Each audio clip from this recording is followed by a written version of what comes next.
ಕೆಲವೊಂದಿಷ್ಟು ಜನಗಳಿಗೆ ವಿಡಿಯೋ ಮಾಡ್ತಿರ್ಬೇಕಾದ್ರೆ ಅವ್ರಿಗೆ ಇಷ್ಟ ಆಗಲ್ಲ ಗೈಸ್. ಅದಕ್ಕೆ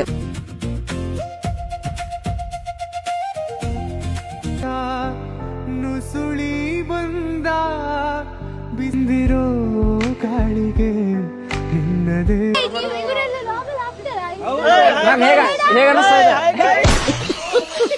ಸಬ್ಸ್ಕ್ರೈಬ್ ಮಾಡಿ. ನೀವು ಸಪೋರ್ಟ್ ಮಾಡಿದ್ರೆ ಬಿಗ್ ಬಾಸ್ಗೆ ಅವಶ್ಯಕತೆ ಇದೆ. ಯಾರೋ ಏನೋ ಅಂದ್ರು ಅದೆಲ್ಲ ತಲೆನೇ ಕೆಡಿಸ್ಕೋಬಾರ್ದು.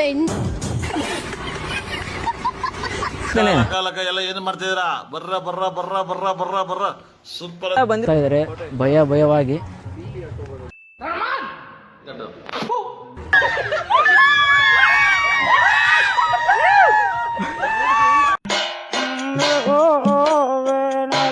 ನಾನಂತರೂ ಆಡಲ್ಲ ಗೈಸ್, ಬೇಡ ಆದ್ರೆ ಸವಾಸ. ನಾನಂತರೂ ಆಡ. ಅಯ್ಯೋ, ಈ ನನ್ ಮಕ್ಳು ಮತ್ತೆ ಶುರು ಮಾಡಿದ್ರಯ್ಯ. ಸರ್ ಬನ್ನಿ, ಇನ್ನೊಬ್ಬ ನಮ್ಮ ಫೇವ್ರೇಟ್ ಸರ್ ಇದಾರೆ, ಅವ್ರನ್ನ ಕೇಳೋಣ. ಬನ್ನಿ ಸರ್. ಹಂಗೆ ಮಾತಾಡ್ತಾ ಹೋಗೋಣ ಬನ್ನಿ ಸರ್. ನಾನು ಇವತ್ತೇ ಬ್ಲೂ ಸ್ಕೈ ನೋಡಿದ್ದು.